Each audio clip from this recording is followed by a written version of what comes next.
Diesel 1.7 है ना, 1 point मतलब 1 रुपये 70 पैसा से 2 रुपये 4 पैसा हो जाता है, लीटर बढ़ जाता है। पहले पुराना रेट ये था, नया रेट ये है।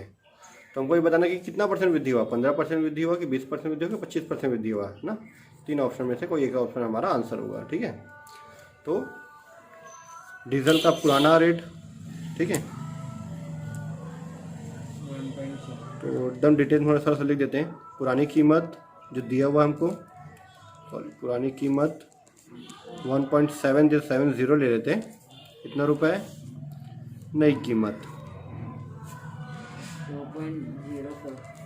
2.04 रुपीज़, ठीक है। तो वृद्धि कितना हुआ? वृद्धि हुआ, नई कीमत माइनस पुरानी कीमत ऐसे लिख सकते हैं, या फिर डायरेक्ट माइनस करता 2.04 माइनस 1.70 इक्वल टू आएगा हमारा 0.34। इतने रुपए की वृद्धि हुई, ठीक है। अब हमको वृद्धि प्रतिशत बताना है कि कितने प्रतिशत की वृद्धि हुई। वृद्धि प्रतिशत इक्वल टू होता है हमारा वृद्धि डिवाइड बाय पुरानी कीमत, ठीक है, इंटू 100। वृद्धि कितना हुआ? 0.34। पुरानी कीमत कितनी है? 1.70 इंटू 100 कर देंगे तो मेरे ख्याल से 20 आएगा ना। वृद्धि हमारा 0.34, पुरानी कीमत है 1.70 इंटू 100 करोगे तो आ जाएगा 20 आएगा, तो 20%। ये हमारा आंसर। मकान मालिक किराए में, जो भी इसका किराया था उस किराए में 15% की वृद्धि करता है, ठीक है। फिर कुछ समय पश्चात क्या करता है, वो 10% दर से कमी भी कर देता है, ठीक है। पहले 15% बढ़ाया, किराएदार नहीं मिलने करके 10% कम कर दिया। तो मूल किराए में प्रतिशत वृद्धि ज्ञात कीजिए। कितना परसेंट वृद्धि हुआ? जो पहले के किराए में कितना परसेंट की वृद्धि हुआ वो ज्ञात करना है, ठीक है। तो पहले मूल किराया कितना था वो पता नहीं हमको क्वेश्चन में, तो माना, ठीक है, मूल किराया मतलब जो पहले से था पुराना किराया, ठीक है। मूल किराया कितना है? 100 रुपये, ठीक है। तो पहले क्या हुआ था? वृद्धि हुआ था कितना प्रतिशत? 15% वृद्धि हुआ था। 15% इंक्रीमेंट हुआ था, प्लस कर देते हैं इसको, 100 का 15% आएगा, 15 रुपये आ जाएगा, ठीक है। 15 रुपये बढ़ा दिए, कितना हो गया? 115 रुपये। अब 115 रुपये हम लोग किराया ले रहे थे, कोई आ नहीं रहा था, तब क्या कर दिया हम लोग? 10% कम कर रहे हैं, कमी। 115 का 10% निकाल दो, 11.5 आएगा, ठीक है, रुपए। इसमें इसको मैं माइनस कर दूंगा, मेरा आएगा 103.5 रुपीज़, ठीक है। यह आ गई हमारा मूल किराया और ये नया किराया। तो वृद्धि हो रहा है, पहले 100 रुपये था, 15% जोड़ के 10% कमी किए तो कितना? 103 आ रहा है। पहले 100 था, अब 103.5 है, ठीक है। तो वृद्धि प्रतिशत कितना आएगा? वृद्धि प्रतिशत आपको निकालने की ज़रूरत नहीं है, डायरेक्ट यहाँ से इसको माइनस करके प्रतिशत लिख सकते हैं, क्योंकि हम लोग 100 रुपये लेके बना रहे हैं ना। प्रतिशत में अगर 100 रुपये लेके बना रहे हैं तो जितना प्रतिशत वृद्धि हुआ है उसको डायरेक्ट 103.5 माइनस 100 करके डायरेक्ट 3.5% डायरेक्ट लिख सकते हैं। ये फिर हमारा वृद्धि वाला प्रतिशत का जो फॉर्मूला था ना, उस तरीके से भी बड़ा बना सकते हो, ठीक है। ये भी हमारा आंसर है, ठीक है। प्रत्येक 2 वर्ष तक किसी शहर की जनसंख्या में 10% की वृद्धि हुई। इसके बाद 2 वर्ष तक प्रतिवर्ष 10% की कमी हुई। यदि प्रारंभ में जनसंख्या 1 लाख थी तो 2 साल तक बढ़ा, फिर 2 साल तक कम हुआ, तो 4 साल बाद कितनी है निकालनी है हमको, ठीक है। 2 साल तक वृद्धि हुई है और 2 साल तक कमी हुई है, ठीक है। Question number 14। तो जो वृद्धि हुआ है, वृद्धि प्रतिशत को मैं ले रहा हूँ R1, ठीक है, R1, क्योंकि 2% R1 भी है और कमी भी है, कितना है? 10%, ठीक है। फिर कमी प्रतिशत भी हुआ 2 साल तक, कमी प्रतिशत R2 इक्वल टू, ये भी कितना दिया है? 10%। 10% दर से पहले बढ़ा है, फिर 10% दर से कम भी हुआ है, ठीक है। जनसंख्या शहर की ना शहर की प्रारंभिक जनसंख्या या प्रारंभ की जनसंख्या, प्रारंभ में जनसंख्या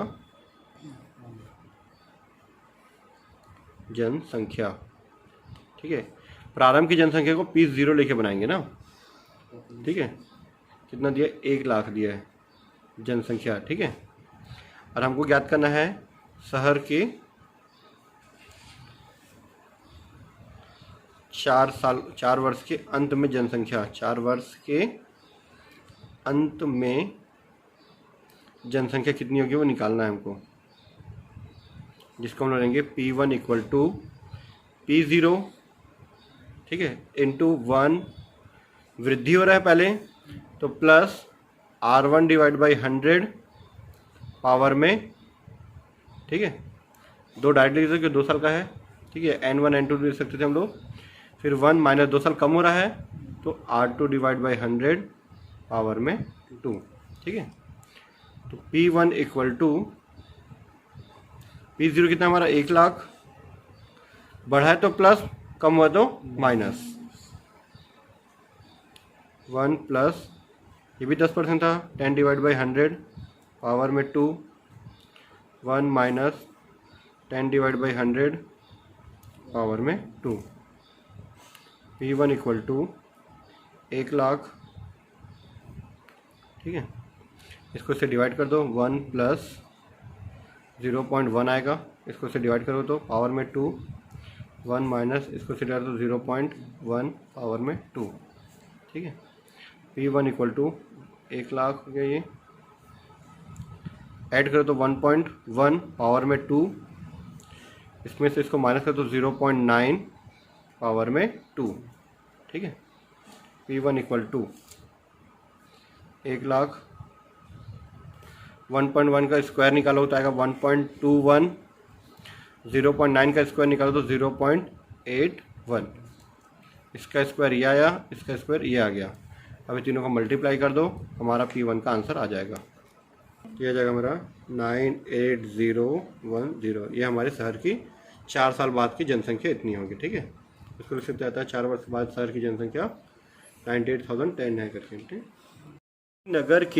किसी नगर के 15% निवासी हैजा से मर गए। मान लीजिए चलो कोई नगर है, वहाँ 15% लोग हैजा से मर गए बीमारी से।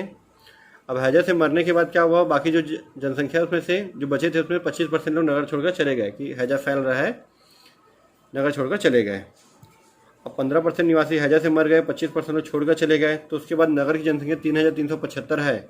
तो प्रारंभ में कितनी थी ये हमको निकालना है। पहले कितना था, मरने से पहले, नगर छोड़कर जाने से पहले जनसंख्या कितनी थी ये हमको निकालनी है, ठीक है। हैजा से मरने वालों का प्रतिशत है 15% और नगर छोड़कर जाने वालों का प्रतिशत है 25%। तो इसको मैंने R1 ले लिया रेट को, पहले वाले रेट को R1, दूसरे वाले रेट को 25%, ठीक है।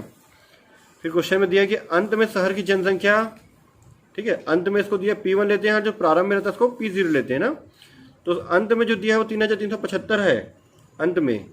तो प्रारंभ में कितना था ये पता करना है हमको, पता करना है। तो माना प्रारंभ में शहर की जनसंख्या कितनी है, P0।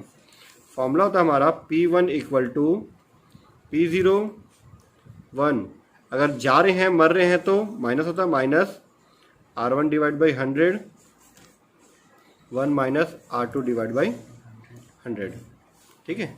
ये हमारा फॉर्मूला होता है।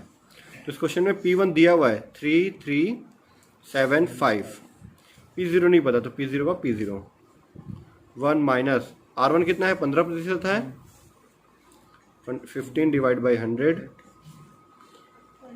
R2 कितना है, 25% है हमारा, 25 डिवाइड बाई 100, ठीक है।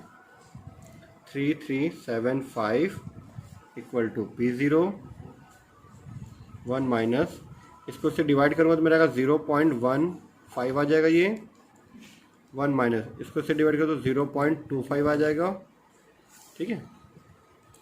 3375 इक्वल टू P0, 1 से इसको माइनस करूँ तो मेरा आएगा 0.85, इसको 1 से माइनस करूँ तो 0.75, ठीक है। 3375 इक्वल टू P0, ये दोनों को मल्टीप्लाई कर दो कितना आएगा, चेक कर लेते हैं हम लोग। ये दोनों मल्टीप्लाई किया 0.6375। अब हमको P0 निकालना तो इसको इसके डिवाइड में डालना पड़ेगा। 3375 डिवाइड में 0.6375, इसको इसके डिवाइड में डाल दिए तो हमारा P0 आ गया।